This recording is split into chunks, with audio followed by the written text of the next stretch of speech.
You know, it's kind of a mystery that scammers even target personal chefs because there's really not that many out there. But believe it or not, there are cons, scams, and ripoffs that actually target people with a personal chef business. So this is important to know about because you don't want to lose money and time. I've been doing this for a long time, and I've seen these scams and I've heard about ones that other people have gotten. And when you're just starting out, you might not be aware of these, and I do not want you to get caught.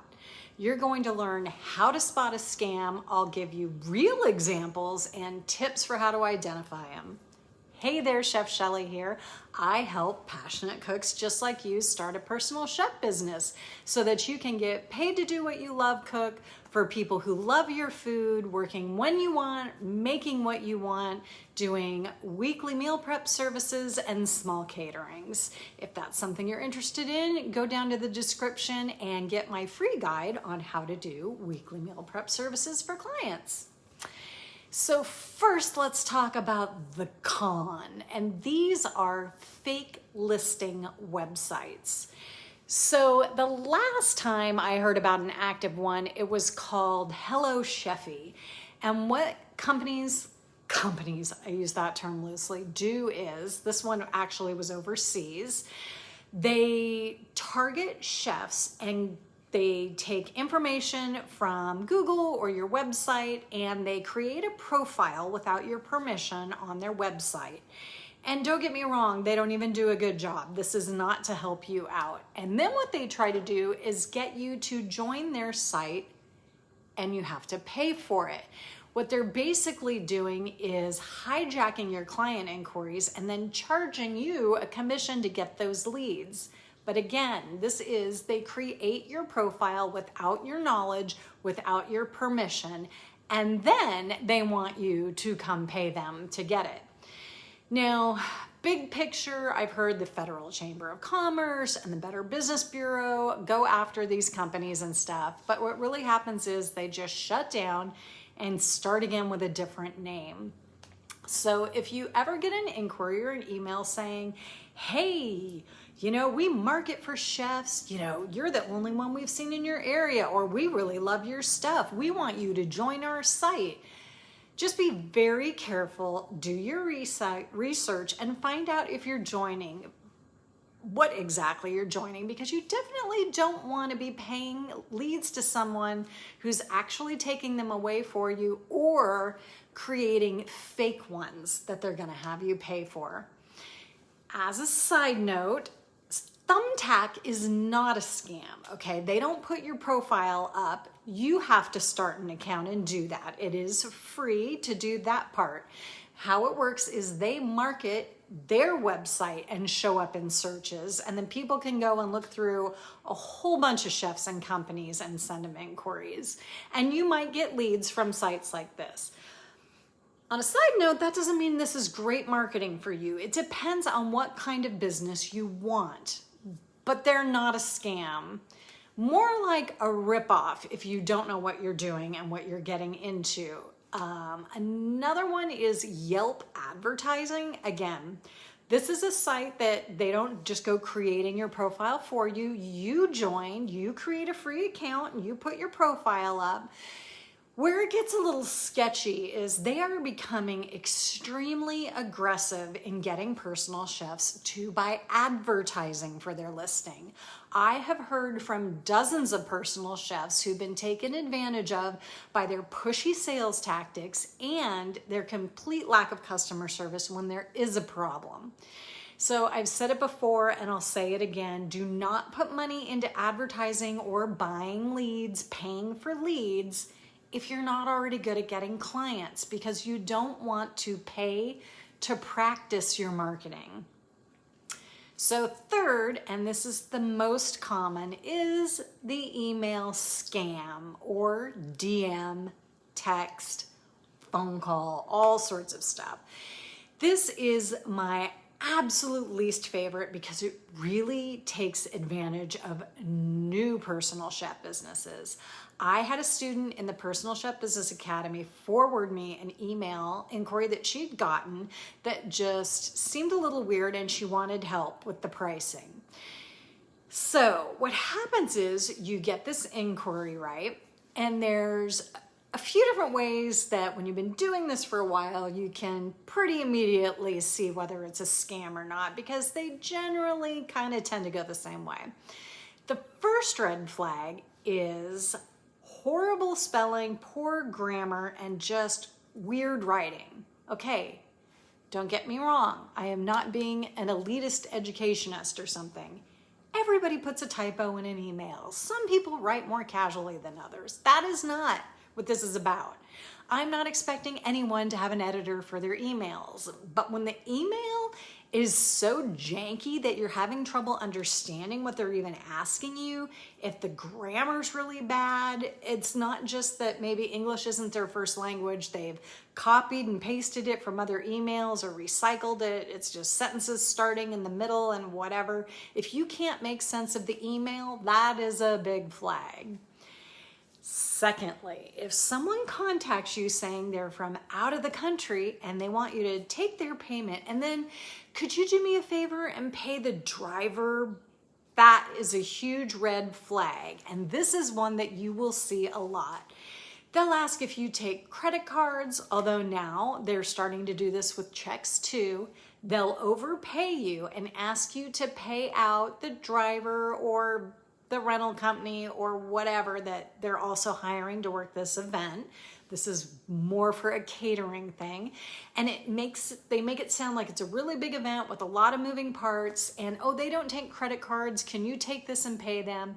But what they're really doing is getting you to pay out money before the money they've gotten you has really cleared your account. Maybe you've heard the term check kiting. Maybe like me, you learned about it from the miniseries Inventing Anna, the fake German heiress. Anyway, this is when you pay out money, but the money actually hasn't gone through to you. So it's called check kiting because it's like flying a kite, right?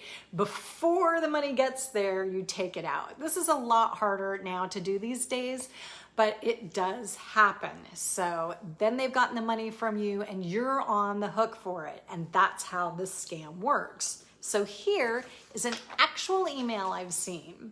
So this says, I'm an accountant by profession. I'm half Costa Rican, half American, but I got married to a Spanish woman. Okay, there's flag number one. Who wants to give you their nationality breakdown and tells you where their wife's from? That's just odd. We are in need of a very competent chef to take care of our meals during our vacation period in the United States. We are coming from our Canada, and our vacation will last the period of 3 weeks. We're based here in Montreal. We are going to arrive on the 27th of September and rent a vacation home that will be well furnished with adequate kitchen utensils. Okay. That's a lot of details. That's not usually how people start asking for a quote, because what most people want to know is how much is it going to cost. We need 2 meals for 7 days a week for 3 weeks. You can cook them ahead of time to be reheated later. Let me know the most convenient days and hours for you in the week to cater for us and your pricing. Okay, who on earth is that accommodating as a client? No real client, let me tell you that. Another flag is people who start off their email saying, I want to hire you, here's the date of my event, and I want to give you a deposit right now to secure your services.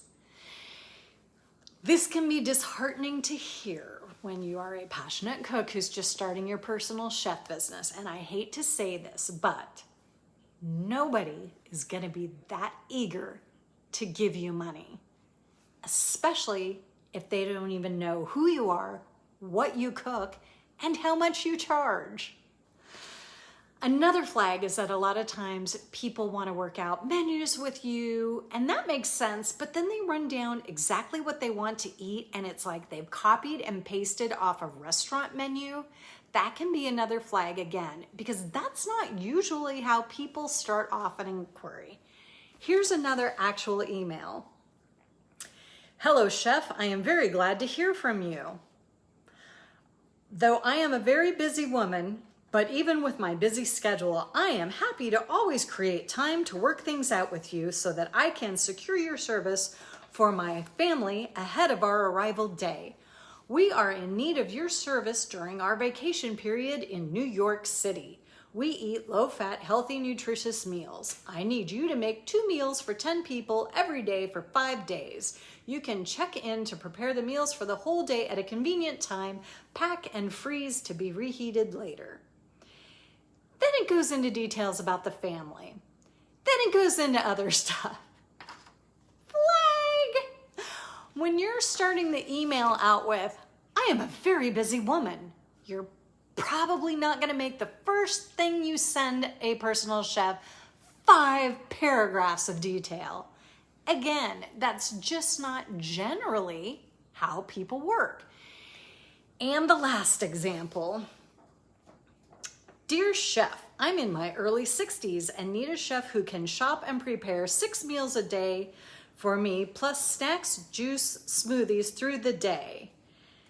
Blah, blah, blah. He goes into his health, his diet, his concerns about getting diabetes. He wants a plan. I envision 5 days a week. But then it gets good. I need a chef to travel with me. I envision 5 days a week. I travel a lot by my private chef by private jet. I need a chef to travel with me to ensure my diet is maintained. Accommodations will be provided while traveling. I have very large private homes around the world. Flag, flag, flag. When you're getting an inquiry from someone who has a private jet and big homes around the world, yeah, I'll tell you this, they're probably not sending their own emails, right? This would probably be coming through a staffing service or at least an assistant or someone on their personal staff, someone at their work, something like that. Nobody who has a private jet to fly around the country from their big house to their big house, A, is probably going to tell you about it, first email, and is sending a 10-paragraph long email wanting to hire you. This is just not how people work. Busy rich people have a lot of money because they're not doing crap like this. Well, that's not why, but you know what I mean. So if you're looking at an inquiry like that and you're not sure because it really seems like the real deal, all you really have to do is ask them to Venmo or Zelle you a deposit. Some personal chefs say, call me so I can get your details to give you a quote. But honestly, I don't even recommend that. Engage with this stuff as little as possible. Those are the best examples of things I've gotten. And I want to give a shout out and a thanks to Alicia, one of my students, who emailed me with one of these, and she wanted my help. And we went through it together and figured out that it was a scam. And this is terrible. And it's such a big bummer for her because at the end, you know, it wasn't even bad enough that she thought she had the potential to get a great client, that she's just starting out and she got all excited. On top of that, then she wanted to know who should she report it to. Should it be local police? And the bummer is because it's an internet scam, there's nothing that the local authorities can even do about it. So honestly, the best thing that you can do is once you recognize that it's a scam, ignore it, delete it. Don't even bother replying back to them. You know, other than just get far enough to get your own peace of mind that it's actually a scam and not a real booking. Accusing them of scamming you, drawing them out in some long back and forth of emails, telling them that they're a piece of you-know-what. Not only is that just wasting your time, but it's possibly even setting you up for even more So the best thing you can do is just delete and move on. It is totally not worth your energy to get sucked into that. You have more important things to do with your personal chef business, because there are real people out there who are hungry for what you're cooking.